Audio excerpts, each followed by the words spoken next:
Heart attack से रावण चल बसा।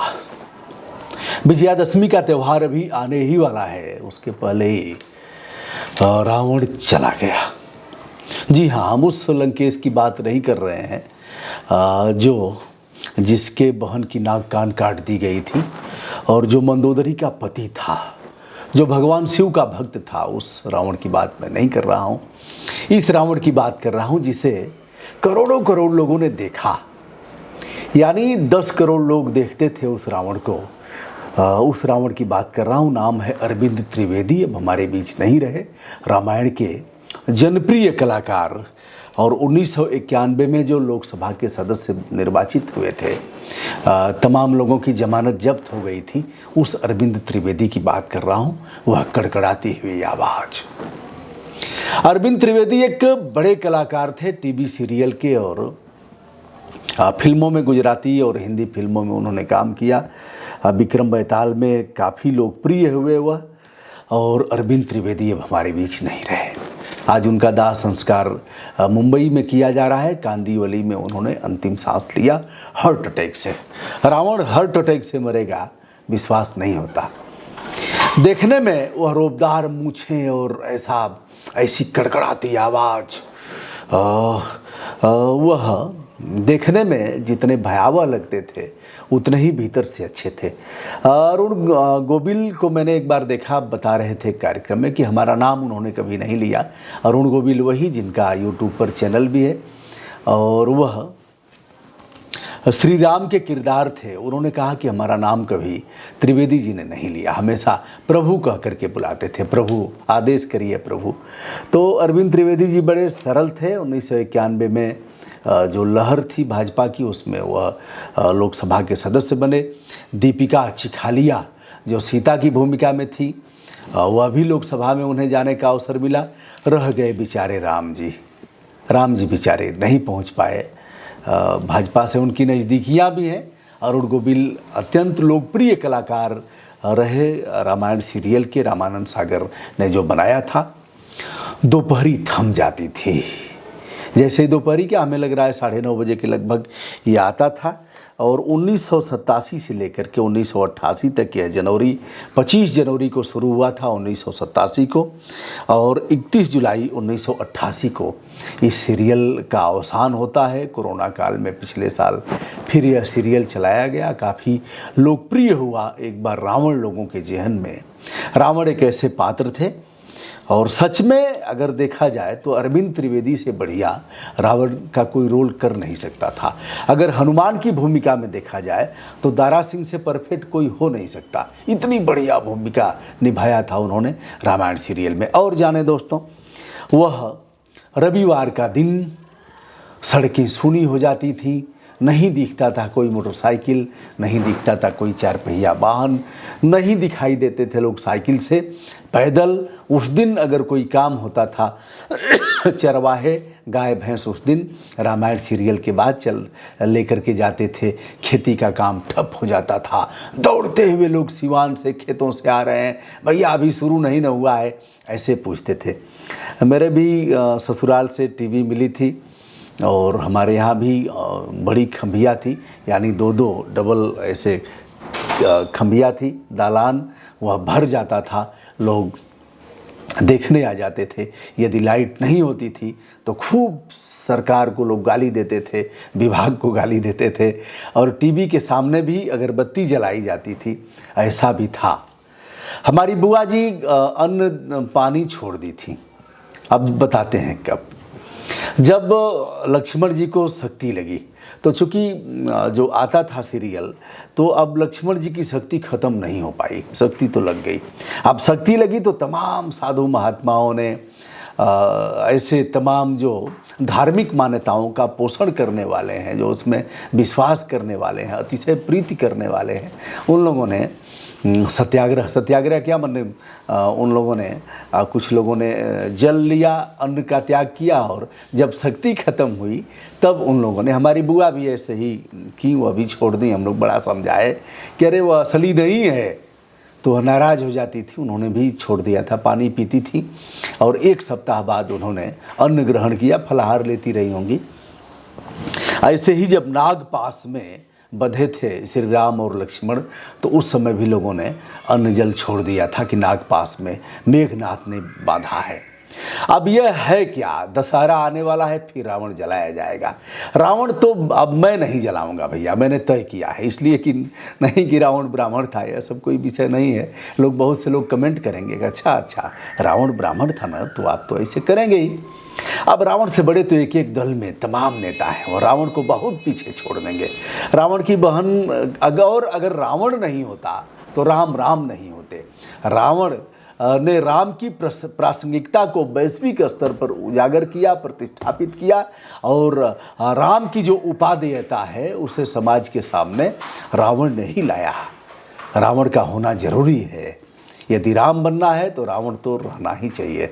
राम के आदर्शों में, राम को बन जाने में जितनी भूमिका कैकेयी की है, उतनी ही राम को प्रतिष्ठापित करने में रावण की भी भूमिका है। तो यह दोनों जो पात्र हैं रामायण के, वह बड़े ही एक तरह से पूजनीय हैं, आदरणीय हैं, और उनका होना बहुत ज़रूरी है। ऐसे ही आपके जीवन में भी तमाम लोग आते होंगे, ऐसे मोड़ जरूर आएंगे, तो उन्हें कदापि ऐसा करने की ज़रूरत नहीं है। एक हमारा सहयोगी है, उसको दरोगा ले जाके बंद कर दिया और कोई कारण रहा, पैसा वैसा मांगा, तो दरोगा की दुर्गत भी कर दी गई। हम लोगों ने भी दुर्गत किया और दरोगा बेचारा पानी फेंक दिया देहाती भाषा अगर कहा जाए।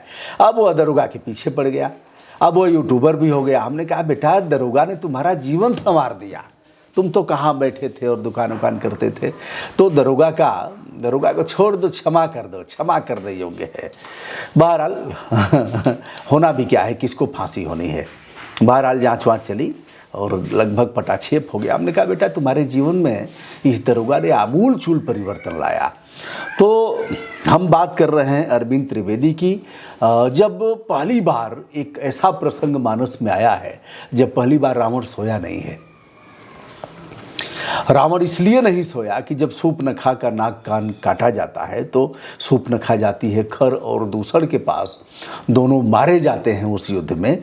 रावण के पास जाती है और बताती है कि खर और दूषण भैया को उन लोगों ने मार डाला। रावण सोच में पड़ जाता है और कहता है कि शूर्पणखा समझाई के बल बोले सी बहुभांति। बल जैसे तमाम बल हैं, जैसे सेना का बल है, पीएसी सर्वोत्तम बल कहा जाता है। बल से अभिप्राय ताकत का है।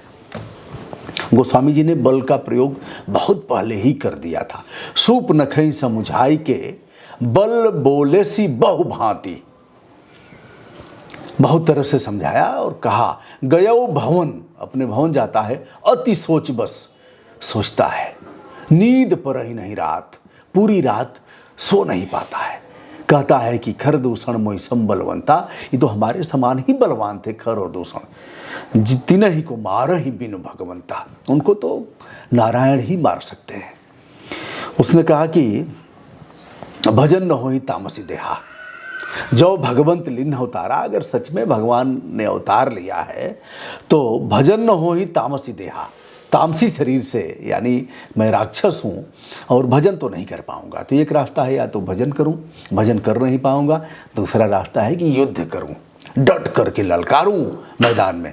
तो शूर्पणखा समझाए के बल बोले सी बहुभांति, गयो भवन अति सोच बस, नींद पर ही नहीं रात, सुर रंजन भंजन मही भारा, जो भगवंत लिन अवतारा। अगर सच में भगवान ने अवतार लिया है, सुर रंजन भंजन मही भारा, धरती, मही से अभिप्राय धरती का है, सुर से अभिप्राय देवताओं का है, सुर रंजन मंजन मही भारा।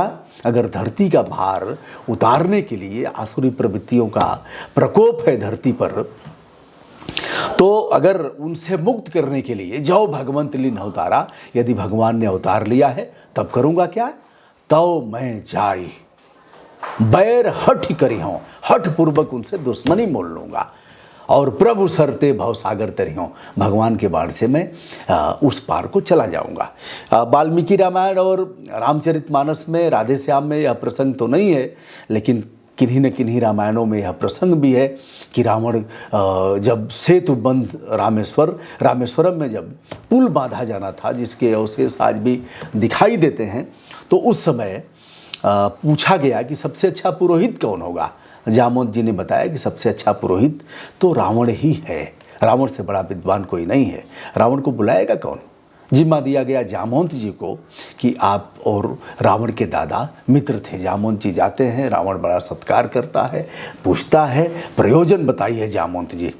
जामवंत जी ने कहा कि हमारे जो स्वामी हैं वह एक अनुष्ठान करना चाहते हैं जिसमें आपको आचार्य की भूमिका निभाने का अनुरोध उन्होंने भेजा है। अच्छा, तो जामवंत जी आपके जो स्वामी हैं उनकी मनसा रावण पर इस लंका पर विजय प्राप्त करना तो नहीं है। जामवंत जी चुप हो जाते हैं। रावण कहता है कोई बात नहीं, लेकिन एक चीज़ बताइए जामवंत जी, आपके स्वामी के पास तो कुछ है नहीं, दक्षिणा कहाँ से देगा? और दक्षिणा नहीं देगा तो उसके यज्ञ का फल कैसे मिलेगा? तो चुप हो जाते हैं जामवंत जी। फिर रावण कहता है कि लेकिन यज्ञ में और ऐसे अनुष्ठान में आपका स्वामी तो शादीशुदा है, वैवाहिक दाम्पत्य जीवन है उनका, तो वह स्त्री रहनी चाहिए, स्त्री कहाँ से लाएंगे? जामवंत जी फिर चुप हो जाते हैं। रावण कहता है कि ठीक है, आप उनसे कहिए आचार्य का धर्म है कि यदि यजमान के पास पैसे नहीं हैं, दक्षिणा की व्यवस्था नहीं है, तो आचार्य वैसे ही पूजा कराएगा। यदि यजमान के पास नहीं है सामग्री, तो आचार्य उसकी भी व्यवस्था कराएगा, और चलिए मैं स्त्री की भी व्यवस्था कराऊंगा। बताते हैं रावण जाता है और जानकी को प्रणाम करता है, कहता है कि इस तरह का अनुष्ठान कर रहे हैं, कृपया आप चलें, लेकिन एक शर्त कि आप हमारे वाहन में चलेंगी और फिर आप वहाँ से चली आएंगी, वहाँ रुकना नहीं है। बहुत से हमारे मित्र गरियाएंगे, कहेंगे कि फालतू बात क्यों करते हो, ये सब बताओ कहाँ है। चलिए, जिसको जो कहना होगा कहेगा, उनका तो काम है कहना और मेरा काम है करना। तो हम दोनों लोग अपनी भूमिका को निभाएंगे। और दोस्तों, इसको कभी मैं जो इस श्लोक हैं और इस कथा को मैं बताऊंगा किस रामायण में है। तो मैंने सुना था कहीं और किसी ऐसे व्यक्ति से सुना था जो झूठ नहीं बोलेगा। तो रावण नहीं रहे, लंकेश 10 आनन, 10 सिर जिसके हों 10 आनन, 10 मुख हों जिसके, वही 10 आनन होता है। लंकेश, लंका का जो ईश हो उसे लंकेश कहते हैं। लंकाधिपति, लंका का आधिपत्य जिसका हो वही लंकाधिपति होता है, अर्थात रावण, भगवान शिव का परम भक्त रावण। तो दोस्तों, आज के दिन इतना ही। अरविंद त्रिवेदी जी की आत्मा को परमात्मा शांति दें, और बड़ा योगदान उनका रहा है, उनकी प्रासंगिकता को यह देश और विश्व इनकार नहीं कर पाएगा। ओम शांति शांति शांति। सादर प्रणाम।